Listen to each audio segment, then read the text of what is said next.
Hi, I'm Ben. And I'm Erica, and we're the founders of On Purpose Press. We've been thinking a lot about the holiday season coming up. It's hard not to think about it. It's kind of thrown into our face nowadays. We were just talking the other day. We remembered our 5-year-old coming home in August this year with his Christmas list made out and drawing pictures of Santa and Christmas trees. We were really confused. Why are they talking about Christmas already? It's August. So we asked his teacher, and she said, "Oh, that's just what the kids are doing this week. They all came in talking about Santa Claus and wanting to make their Christmas list." So she tried to just go with it to kind of get it out of their system so they could continue on with the rest of their day. It's really not that surprising to me that all the kids were coming in.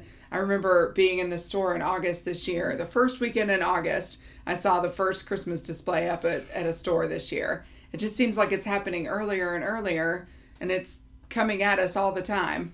It really is, and it can be overwhelming for us as parents, for us as family members. My background is I'm a pastor, and I've served churches both tiny in rural Kansas and large in suburban Los Angeles. And the one thing that all of those churches, no matter where they were, how big they had in common were families. And families are the one thing, it's our greatest asset in life. It's the thing that brings us the most joy and the most fulfillment. But family also brings us the biggest challenges in life. And so our goal is to give a little direction here on navigating your family through this challenging season. Because you know why the stores are putting things out earlier and earlier every year? It's because we kind of just accept that as a society.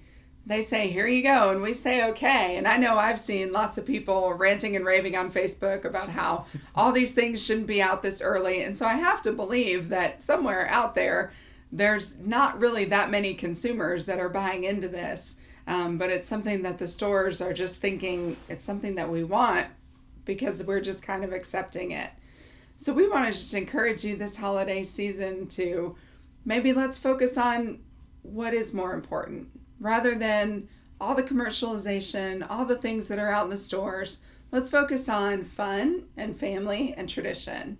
Well, and you're right, Erica. There really is an opportunity here, and it's a great opportunity for all of our families.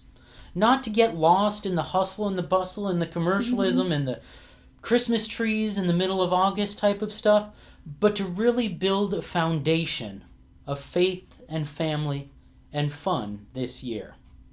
Now, we have 3 suggestions. They're very simple, but we're not here to tell you how to do these things in your own family.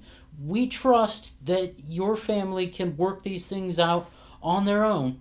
Again, these are just suggestions for how you can help build that foundation, how you can not just survive the Christmas season, but how you can succeed and build something that lasts.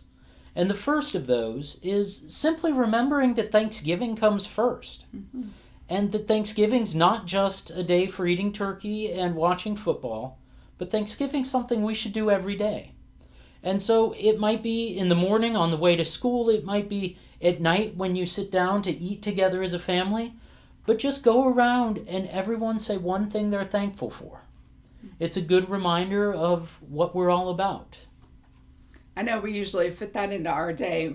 I would say probably the drive to school every morning because we're guaranteed to be together at that time. We don't always sit down for dinner together every night. Hey, we're busy, just like you guys. So it doesn't, but that's not the most important thing is getting it right. It's more just about making space for that. Another idea that we have, our second tip, is to have one night each week that's screen free. It's all about just being intentional about making that space for families to spend time together and to have fun. I know that might sound extreme. You think there might be mutiny in the streets, complete and total anarchy from the kids if you threaten to take away their screens. It's not about threatening. It's about just saying, hey, we're going to have one night a week where we all just spend time together. I promise that your kids are actually going to love it. They might gripe a little bit at the beginning, but they're really going to have a good time. Especially if you are not just turning off the screens and then just sitting around looking at each other. That might be a little boring.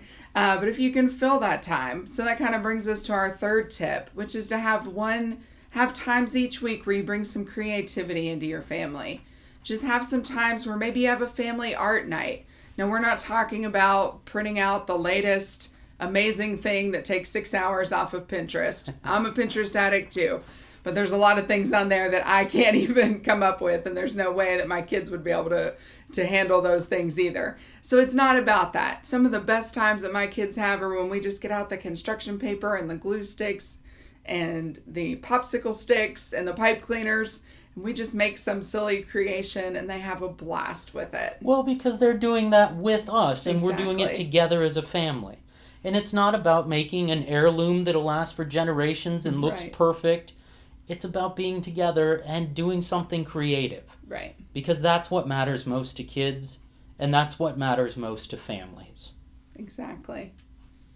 So thanks for joining us today and watching our video. We hope that you will share this with your friends, like us on Facebook, and be sure to check back frequently with us at onpurposepress.com so you can keep your eyes out for other tips that we have, articles about living intentionally, building faith and fun and family all at the same time. Thanks a lot.